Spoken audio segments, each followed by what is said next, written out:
જય શ્રી કૃષ્ણ બધાને ને જય માતાજી। આજે આપણે બનાવીશું ઘઉંના લોટમાંથી બનતા બેકરી જેવા બિસ્કિટ, એકદમ ગળ્યા અહીંયા બની જશે।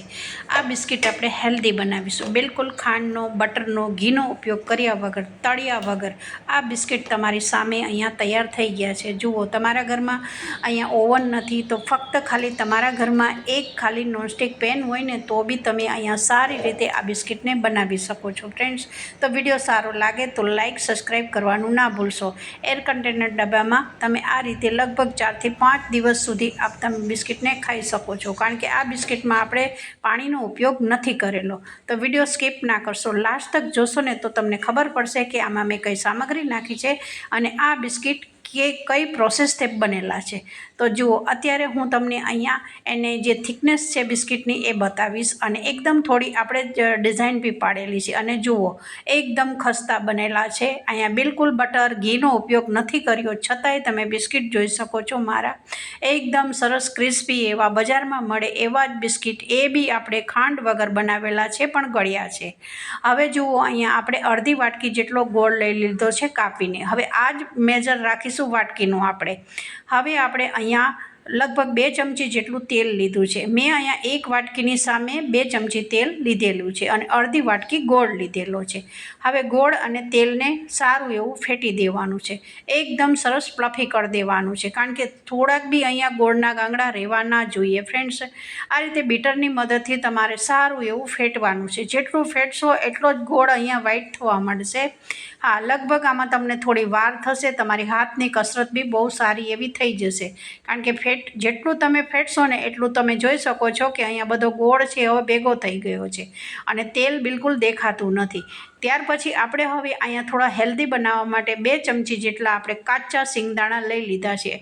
અહીંયા તમે ડ્રાયફ્રૂટ બી ઉપયોગ કરી શકો છો, પણ આપણે હેલ્ધી બનાવી રહ્યા છીએ તો અહીંયા સિંગદાણાનો ઉપયોગ કરેલો છે। હવે આપણે સરસ સિંગદાણા શેકીને સાઈડમાં મૂકી દીધા। એની એ જ વાટકીથી આપણે ઘઉંનો લોટ ચાળીને રોટલી કરતા હોય એ જ લોટ આપણે લીધેલો છે, ચાળીને લીધેલો છે। જુઓ, અહીંયા તેલવાળી મારી એની એ જ વાટકી છે અને એમાં જ મેં ઘઉંનો લોટ ભરી દીધેલો હતો। ત્યાર પછી 1 ચમચી સોજી અને 1 ચમચી ચણાનો લોટ નાખેલો છે। હવે આ ત્રણેય લોટને સારા એવા ચાળી દેવાના છે। ચડાઈ જાય પછી આપણે હવે એમાં સિંગદાણાને ઉમેરી દેવાના। સિંગદાણા એકદમ કાચા જ છે, ભૂકો કરી દીધેલા છે। ત્યાર પછી અહીંયા ચપટીક જેટલું મીઠું નાખ્યું છે। કોઈ પણ ગળી વસ્તુ બનાવતા હોય ચપટીક મીઠું નાખશો તો એનો સ્વાદ સારો આવે છે। 1 ચમચીના ચોથા ભાગ જેટલું જાયફળનું અહીંયા મેં પાવડર નાખેલો છે। એલાયચી, જાયફળ જે પસંદ હોય એ તમે અહીંયા નાખી શકો છો। હવે તમે અહીંયા જોઈ શકો છો ગોળ અને તેલ છે એમાંથી જ હું અહીંયા સરસ મિક્સ કરી રહી છું। હવે જરૂર પડશે ને તો જ આપણે અહીંયા દૂધ ઉમેરીશું। તો લગભગ આપણે અહીંયા 3 થી 4 ચમચી જેટલું આપણે દૂધ ઉમેરેલું છે। સૌથી પહેલાં મેં 2 ચમચી અહીંયા દૂધને ઉમેરેલી હતી। હવે દૂધ અહીંયા તમારે જરૂર પૂરતું જ ઉમેરવાનું છે, બહુ ઢીલું ન થઈ જાય લોટ, એનું ખાસ ધ્યાન રાખવાનું છે। જુઓ, અહીંયા બાઇન્ડિંગ આવતું નહોતું, મારો લોટ છે એ ભેગો નહોતો થતો, તો ફરી મેં અહીંયા 1 ચમચી જેટલું દૂધ ફરી ઉમેર્યું છે અને આ રીતે તમને ઓટોમેટિક ખબર જ પડી જશે કે હવે અહીંયા દૂધ કે પાણીની જરૂર નથી પડતી। લાંબા ટાઈમ સુધી તમારે બિસ્કિટ સાચવવા હોય તો તમારે અહીંયા પાણીનો ઉપયોગ બિલકુલ નહીં કરવાનો। હવે ઢાંકી અને 10 મિનિટ માટે મેં સાઈડમાં મૂકી દીધેલું હતું, કારણ કે અહીંયા સોજી નાખી છે તો થોડી વાર તમારે મૂકવું પડશે। ત્યાર પછી હવે જુઓ, સરસ આપણો કઠણ લોટ બંધાઈ ગયો છે અને ચોપર અથવા પાટલી જે તમારા ઘરમાં હોય એની મદદથી તમારે વણવાનું છે।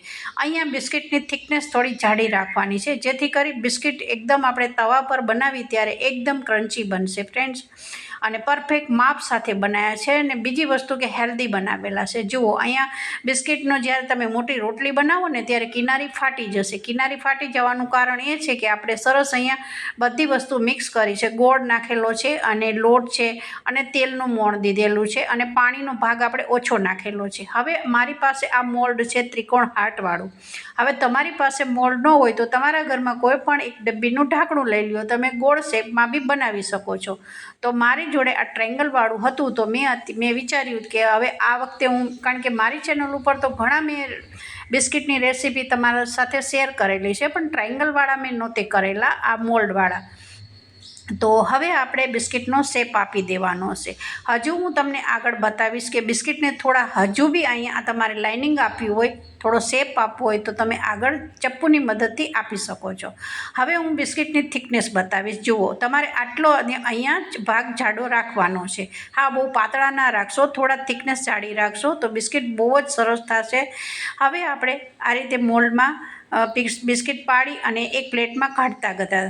ત્યાર પછી બીજું જે લોટ બચેલો હતો એને મેં બી આ રીતે રોટલો મોટો વણી અને મેં બિસ્કિટ પાડી દીધેલા હતા. હવે તમે જોઈ શકો છો કે સરસ મારા બધા ચોપરમાં મેં બિસ્કિટ વણી અને મૂકી દીધેલા છે.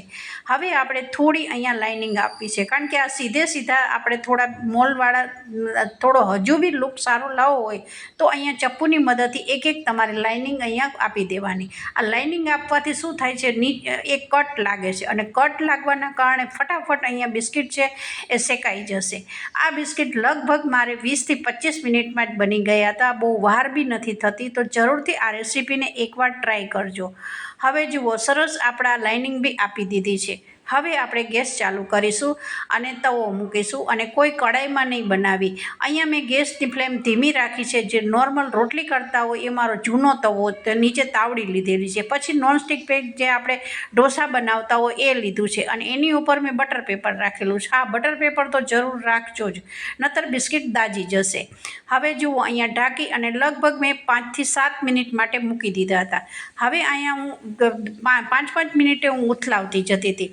પહેલાં મેં 7 મિનિટ રાખ્યા હતા, પછી ખોયલું નહોતું. હવે 5 મિનિટ પર હું આ રીતે ખોલતી જતી હતી અને બિસ્કિટને પલટાવતું જવાનું છે, કારણ કે અહીંયા એક સામટું આપણે ખોલશો નહીં તો નીચે બિસ્કિટમાં દાજ આવી જશે.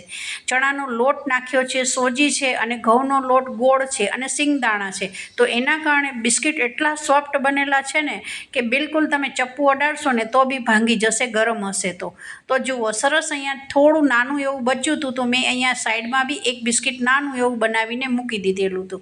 હવે જુઓ, હું આ જે રીતે બિસ્કિટ બનતા જાય છે ને એમ આ રીતે પલટાવતા જવાનું છે, તો બિસ્કિટ તમારા દાજશે બી નહીં અને લાલચ પડતા અને ક્રિસ્પી બનશે. ટોટલ આ બધી પ્રોસેસમાં મારે 20 થી 25 મિનિટમાં બિસ્કિટ તૈયાર થઈ ગયા છે. જુઓ, અહીંયા 25 મિનિટમાં મારા એકદમ સરસ લાલાશ પડતા બિસ્કિટનો કલર બી સરસ આવી ગયો છે અને જેમ ઠંડા થશે, અત્યારે તો આ ગરમ હતા પણ જેમ ઠંડા થશે ને એમ એકદમ ક્રિસ્પી થઈ જશે. તો આજની રેસીપી તમને બધાને કેવી લાગી જરૂરથી મને કમેન્ટ કરીને જણાવજો.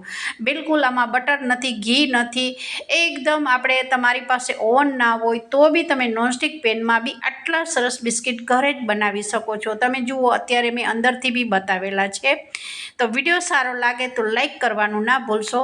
વધારે વિડીયો પસંદ આવી જાય તો વિધિ કિચનને સબસ્ક્રાઈબ કરી દેજો. એર કન્ટેનર ડબ્બામાં તમે ભરીને ક્યાંય બહાર જતા હો તો બી તમે આ બિસ્કિટને લઈ શકો છો. તો બધાને જય શ્રી કૃષ્ણ અને જય માતાજી.